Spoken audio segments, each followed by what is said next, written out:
He getting worship in the heavens by the angels. Hallelujah, hallelujah. He feed the birds of the heaven, he'll feed you. When you was broke, he paid your bills when they was overdue.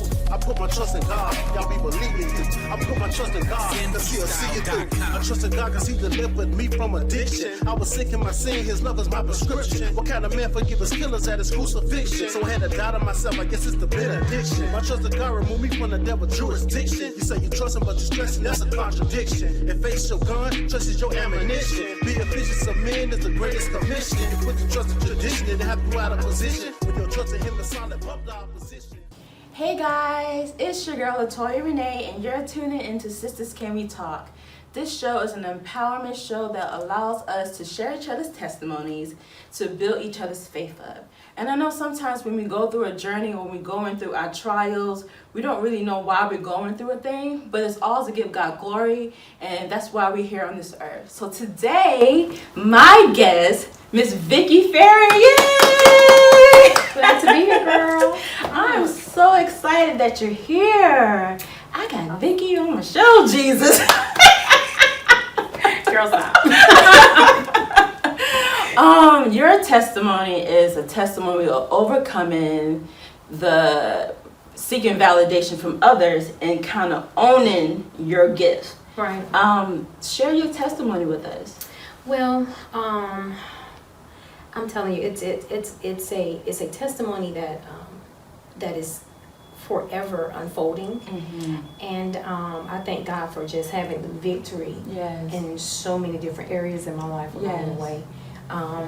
I was born and raised in the church, in the apostolic faith. My dad was a pastor / bishop, overseer, and we were kind of restricted from doing a lot of outside social things. Yeah. You know, like other children. Yeah. You know, they would go to different out and things play and you know, go to the movies and all that kind of stuff. So a lot of that stuff was prohibited.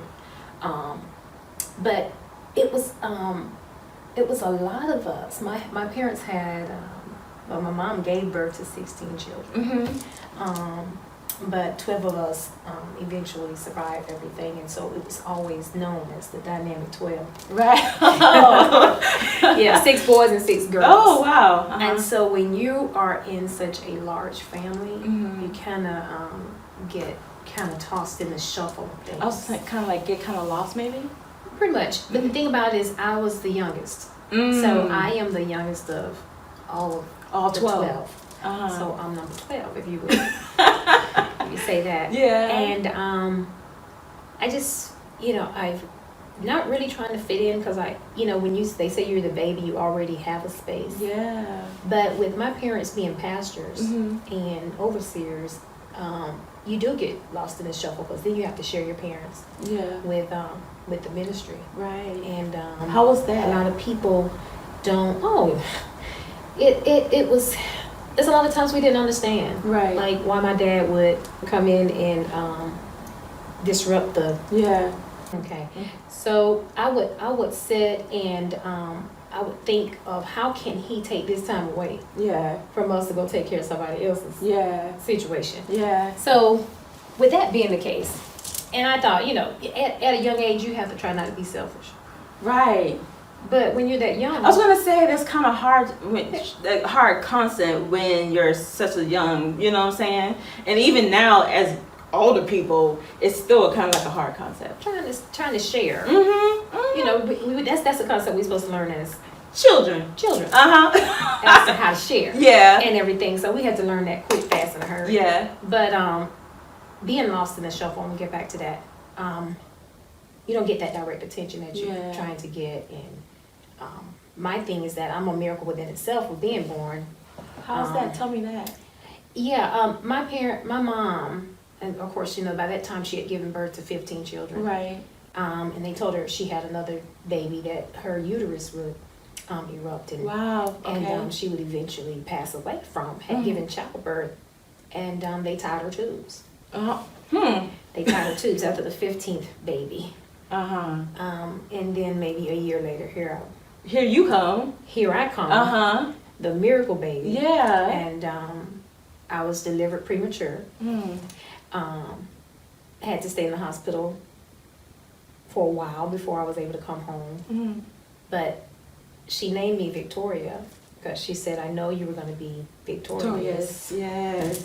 And she said, because you survived. Yeah. Yeah. And I wasn't even supposed to be here.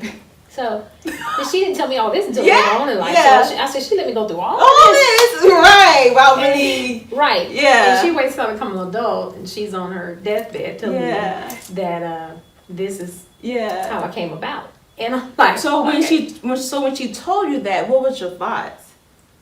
A lot of things start clicking and making sense. Yeah. Life started making sense. I kept figuring out why me Mm-hmm. and why all of the attacks on me. But, you know, being in a family that big and being in the church, the one thing God did, He's gifted us to sing. It's like every child that came out singing and knowing how to sing and knowing, you know, without having any professional training or anything. The gift, the chemistry, the harmony, the anointing, everything just gelled. Yeah. It made sense. Yeah. And so when we couldn't go out and do other things that the other people or the children were doing, we would sit and we would sing and perfect that. What was your favorite song singing as a child? Okay, now the first song I actually led in the youth choir, I was 4 years old, and it was "Take My Life." And I was singing that song, and I would just bell it out everywhere I went. Take my life, oh Lord, please take my life. Yeah. Didn't know what I was singing. Right. Show me where you want me to go. I said, before it's too late. Yeah. I'm singing this song, and I would just sing that from the bottom of my heart. And I was like, didn't know I'm singing this stuff out into the atmosphere. Right. God was going to really have to take my life and do whatever He wants. Yes. And so it took a while for me to realize that my purpose was to bless others with this gift that He gave me. Yeah. And so, but I realized that it also came with not just the gift of singing. It came with the gift of exhortation. It came with the things that I can do to encourage people. So the enemy knew that if I got a platform, He's trying to kill you at a very young age. Yes, at a very young age, at birth. I remember a lot of instances where I was just right on the verge of not being here. 2010 was my most unforgettable experience. What happened then? I went to, I had an opportunity to go on a missions trip to Uganda, Africa. And we were there for, I think, 13 days. And on I think around the 10th day, I started getting sick. We were going from village to village, and I would sing. I was going there. I was, the amazing thing about that is they didn't understand my language, but they understood my praise. Oh, yes, Lord. Yeah. So I was all excited about all of this that was going on, and I met with a group of villagers, and basically I taught them songs, and we were supposed to do this big concert in the city of Kampala with the prime minister and everything coming, and they said he had never been to a Christian service. But this was a big service, so everybody was excited that he was coming to this service. And I rehearsed with them, and they were ready. We were charged. And right before I got ready to get up to minister, I said, I don't feel well. Wow. And I began to spike a fever. Back behind stage? I was actually sitting on the front row. Oh, wow. With the other leaders and my pastor at that time, Bishop Richardson. I was sitting right next to him. I said, don't feel well. He's like, what do you mean you don't feel well? I said, I really don't feel well. Yeah. And one of the ministers that was from there, she said, and she just started looking at me. She was like, She didn't say anything. Yeah. So she came over. She said, you're not feeling well. And I know what it is. And I didn't know what it was. Right. And so I went. I said, I'm fine. I'm gonna go. We're gonna go and sing. And I got up to stand up and passed out. Passed out on stage? And so I didn't get on the stage yet. I just stood up from my seat to go on stage. And you passed out. And I passed out. And when I woke up, I was in a hospital. In a country, in a place, and you think of hospitals here, I want to get that out your mind. It's like a little shack or something. Yeah. And there I was, and they told me I had malaria. Wow. And not only did I have malaria, they called it malaria plus. I had What's the that? severest case Wow. of malaria.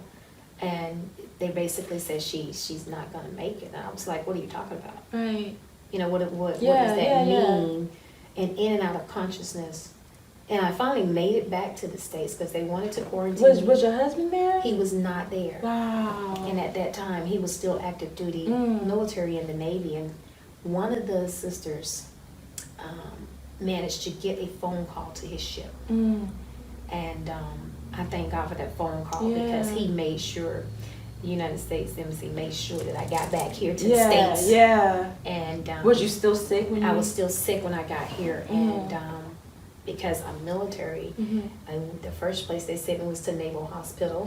And they said we don't have the facilities or anything we don't have the tools and equipment to treat her. So there I landed in St. Vincent's. And there I stayed a few weeks. Yeah. And that's when God began to just really show me, what I'm supposed to be doing, and pretty much like a rebuke as to why aren't you, walking in the fullness of what I've called you to be. Yes. Because for so many years, I needed the approval of others. Yes. And finally, my dad and my sisters were able to come to visit me. I got to a point where I was healthy enough for them to come in and see me. Right. And my dad came in first. Yeah. What did he say? He said, "So, are you now ready to give God a yes?" Okay. It took. Wow. Now, hey, baby, how you doing? Like, I'm so glad God healed you. Yeah. No, it's now, are you ready to give God that yes? Yeah. And I'm like, because before that, he was like, you're going to minister the word of God. It's like, you have the wrong one. Wow. And, I basically told my dad, I said, no, you're not talking to me. Wow. Several, a few of my siblings are ministers. Yeah. And I was like, no, not me. I'm not called to that. Until he had to sit you down. Yeah. Because I really thought that my only platform was to sing to the people of God.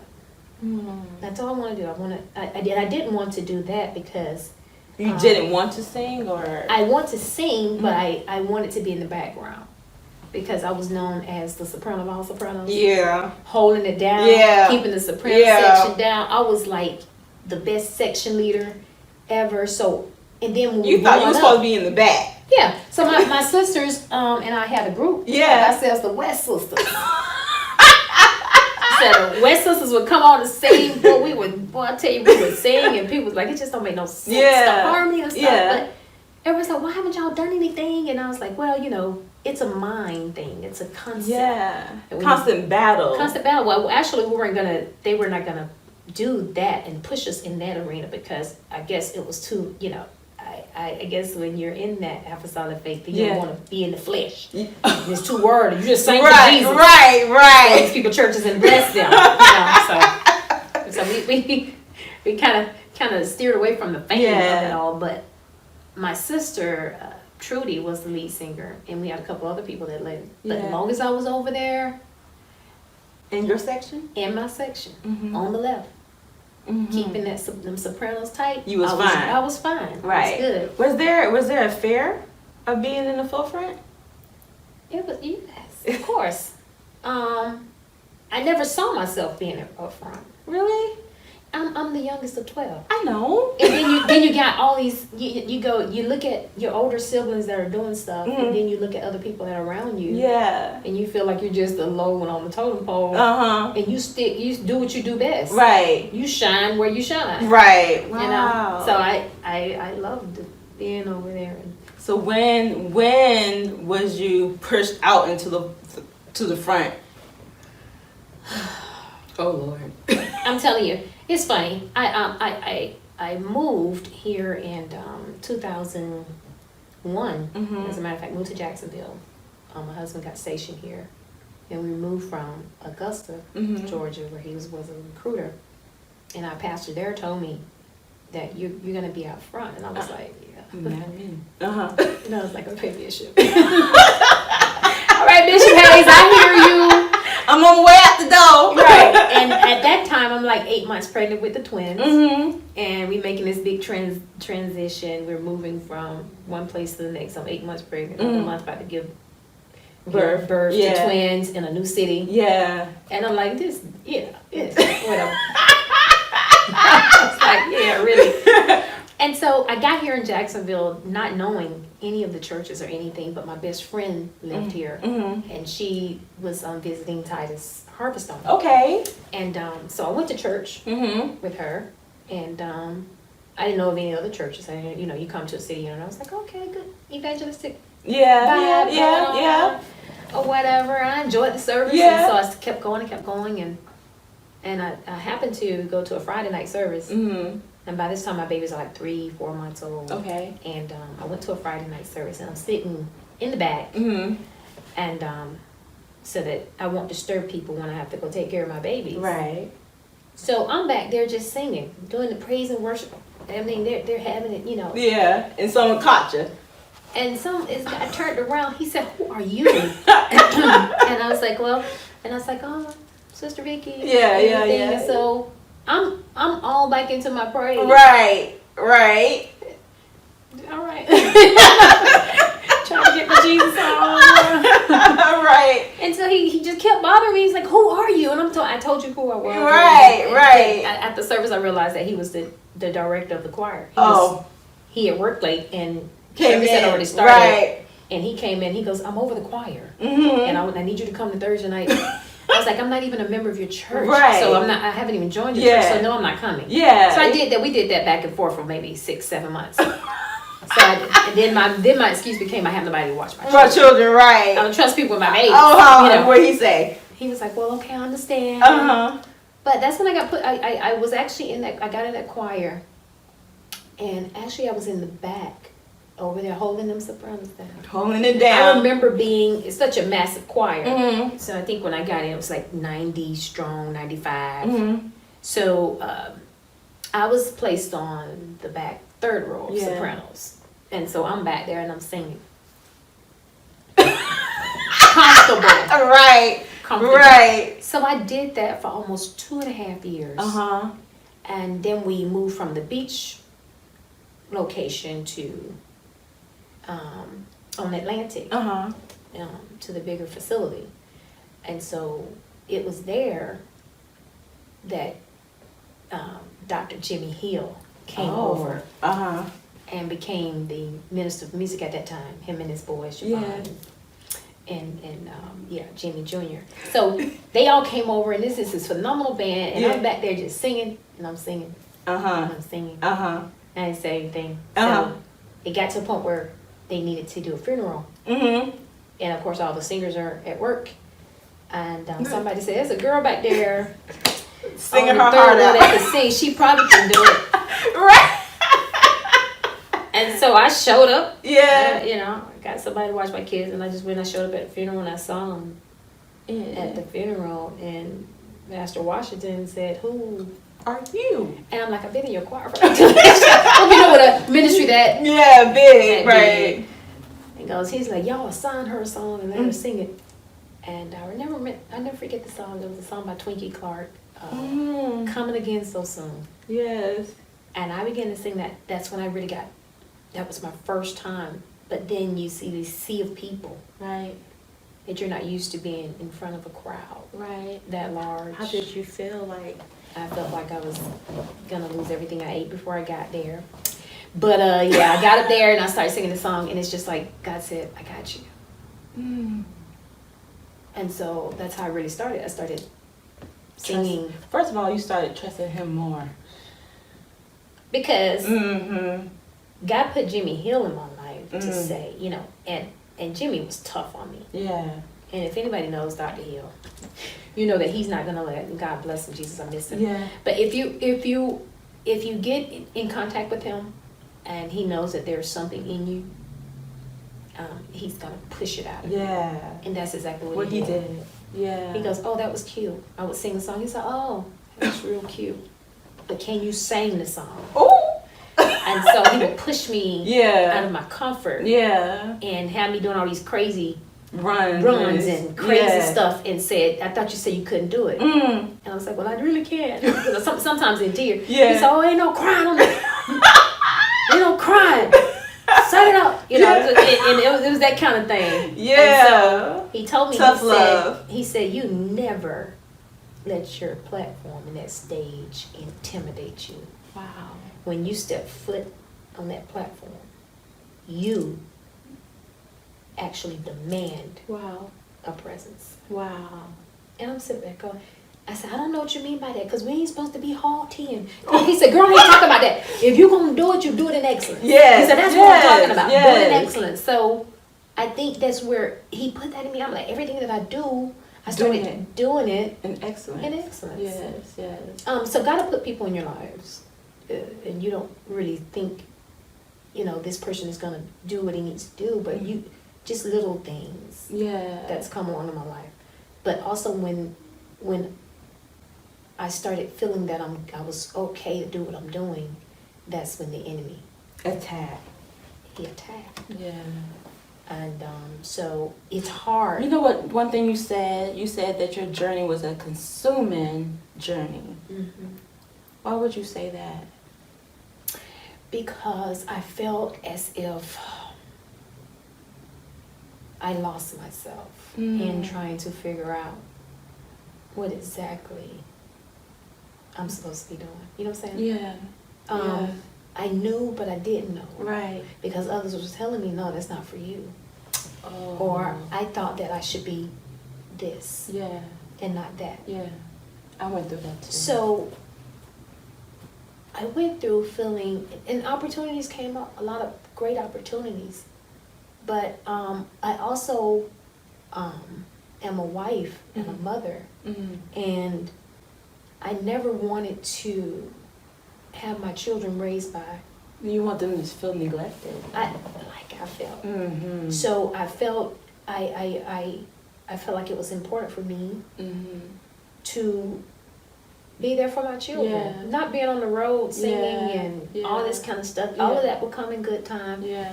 I've cried several times about it. I wanted to do certain things, but I'm looking at the faces of my 4 children, right, and saying I can't do this. And then with my husband being in the Navy, right, and those deployments were something. Right. You know, we go 6 and 7 months without seeing him. Do you feel like you missed your moment? There were several times that I did. I felt like I missed my moment. That would have been a great opportunity, or this would have been a great opportunity. Yeah. But then by that time, after you've missed those opportunities, and then you're trying to build yourself up to go out and do what you know you're called to do, and then you have those that see that you're called to do what you do, and they're intimidated by what you do, and then it becomes their mission to tear it down. To tear it down. And to make you feel that you're not good enough. You had a quote. You said, "Not everyone is going to like what I have to offer or like me." They're not. I'm there now. I'm there now. I just feel like there's so many people in the world, billions of people, and there's no way I can minister to all of them. My mom told me something. She said, "Vicki, you're special." And I finally understood when she was in the last days of her lives. Yeah. She said, you are special. And she said, "Let me tell you something. Don't rob God's people. Yeah. Don't rob people in general." Yeah. She said, "Because you're going to break the barriers of church." Yes. You're going to go to places that you're going to have to go and sing to the unchurched or go minister to the unchurched. And the thing about it is they're going to gravitate to you. And so I find that happening. I walk in a room, I'm like, who is this? And you light up. When I tell you guys, she lights up the room with her presence. I'm just saying. And that's been a gift also. Because, you know, your flesh be like, I just don't want to be bothered. Because we are in this. Yes. And we are human. And there are sometimes that you just don't want to be bothered. Yes. But then when you're there. And you're doing a thing. And you're doing it. And you're like, okay, so they needed this. This was more important than my migraine that I have right now. Right. Because people, they don't know that have issues too. Right. That you're suffering from certain Yes. things, and you have to put aside all of that Yes. to minister to the needs of others. So that part, when I got over that, then I realized, I said, everybody, they're not gonna like me. Mm-hmm. They're not. I'm okay with that. You have another quote. You said, "Your no is not going to destroy me." It's not. Yeah. It's not, because that spirit of rejection, that thing called rejection, boy, I'm telling you, no, you can't sing. Yeah. You holler all the time. You too country. You too saved. You so churchy. Oh, God. You this, and no, you don't have it what it takes to make it in the industry. But God said, I'm not trying to get you ready for the industry. I'm trying to get you ready for the nations. Yeah. Ooh. Yes. And that carrying that heavy responsibility, I began to feel the weight of it. Yeah. So I said, God, I need you to put me in places where I'm needed. And I went the last couple of years. I'm telling you, it's like I cried out to him. And I said, so put me on this right path. Yes. Put me on the path that you want me to be. Right. Because it's not about a church. Come on. It's not about any leader or pastor or anything of that sort. It's all about what God's plan for my life. And what I mean by not about a church or a pastor or anything like that, I realize that I'm called for different assignments. Yes. Yes. And I have to be okay with that. And obedience. I'm telling you, 2 years, February of next year, 2021, will be 2 years that I've been assigned to the Ministry of Bills of Faith. Yes. And when I came to that ministry, I was in such a place. But I knew there was a God plan. Yeah. Now, I would say there's a difference between a good plan and a God plan. and a God plan. Yes. Yes. So I've been to ministries that were mega ministries. Titus Harvestal. Then I went to another ministry where you got the 300 plus people. 400 plus people. And then God brings me here to Bills of the Faith. And I had so much freedom to be you. Be me. There's a lot of us are, we're here searching, but we don't ask God first. Right. We don't sit down and say, Lord, what do you have for me? And do you believe you have done that? I have. Yeah. And I tell you, it's almost as if God was taking Pastor Brown, sitting him in his office. I don't know where he prepares his sermons. His office, at home, at work, or whatever. He was like, okay, so you need to pen this just word. And tell Vicki that I said. Yeah. And tell Vicki that such and such and such. Yeah. And so I was coming every Sunday. Yeah. And I'm giving out.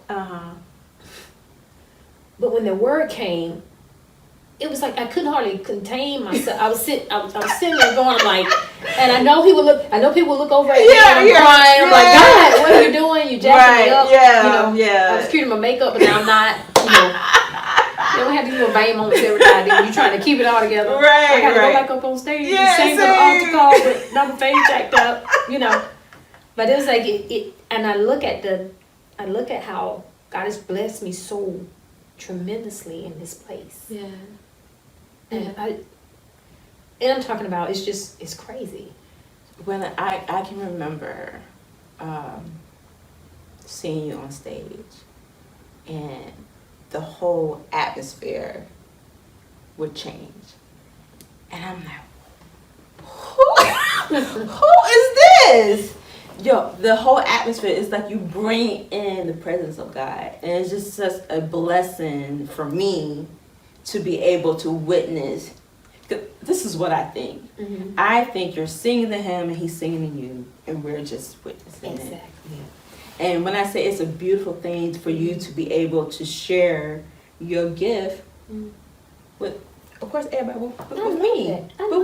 I love it. And knowing that what I see, I can finally see it now. Yeah. The song, I can see clearly now, the rain is gone. I can see clear. Yeah.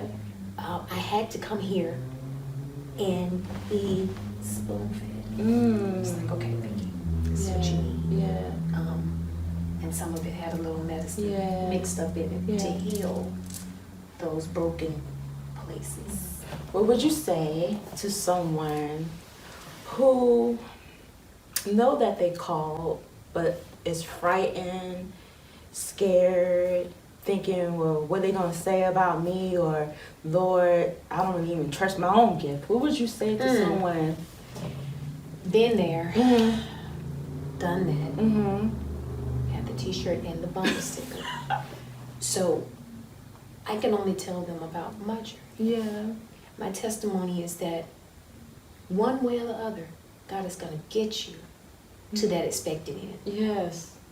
So if you're feeling like you're never going to get there and you're not good enough or you don't have what it takes, God strategically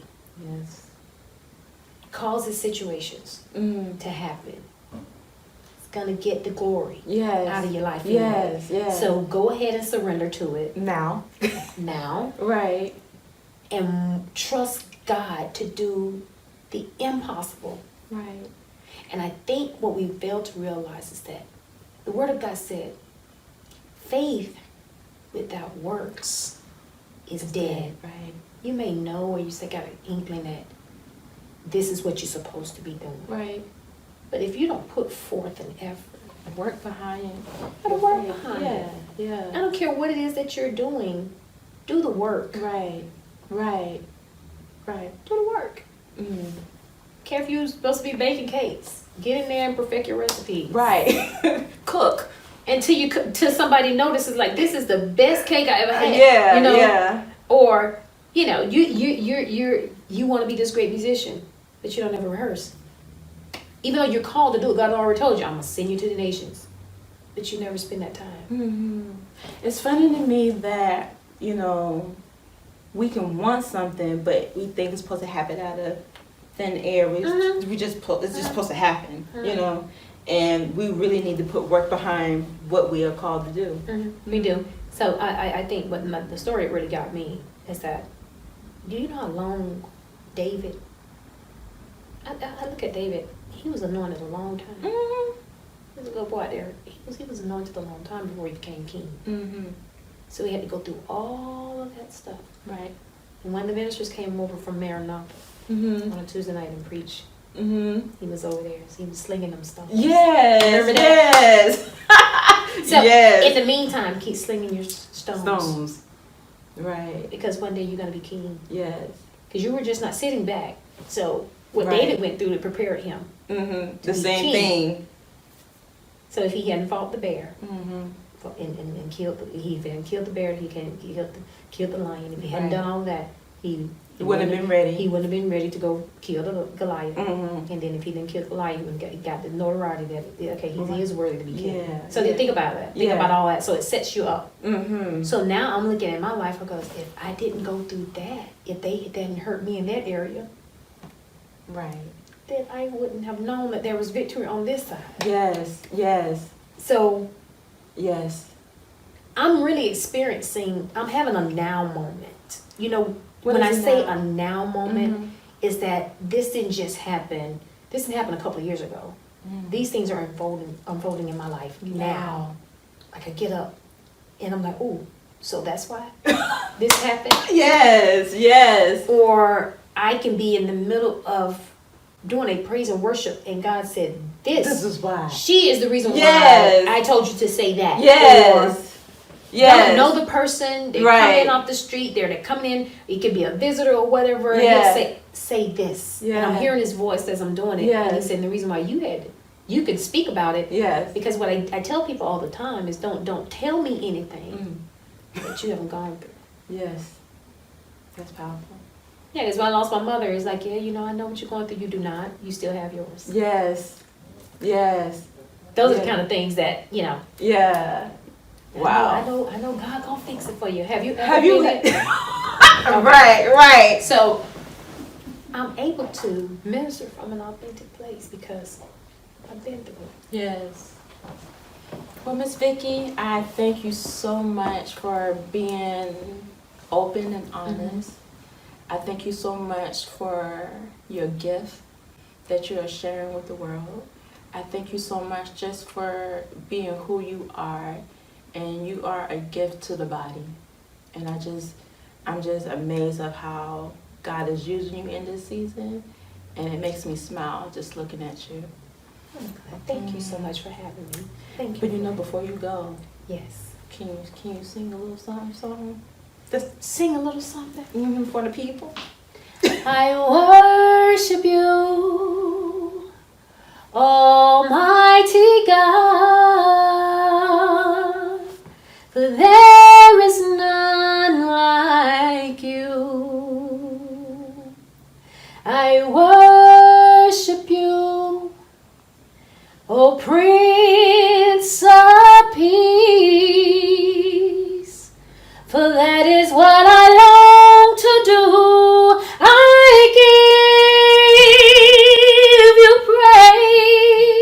praise, for you are my righteousness, and I worship you, Almighty God, for there is none like you. Yes, thank you. Thank you for having me. I love you so much. I love you too. Blessings. Guys, that is it. I ain't got nothing else to say. I love you guys. Until next time, remember to love, pray, and be Amen. that beacon of light for the world to see. Amen. Bye. Bye. He made those. He getting worship in the heavens by the angels. Hallelujah, hallelujah. He feed the birds of the heaven, he'll feed you. When you was broke, he paid your bills when they was overdue. I put my trust in God. Y'all be Start getting happy. Come on. Thank you. Start thinking and singing about much. Jesus. Yes. Something happened to him. Yes. That was Happens amazing. when I call on him. You remember when I put this little sanctified girl away and Billy was face?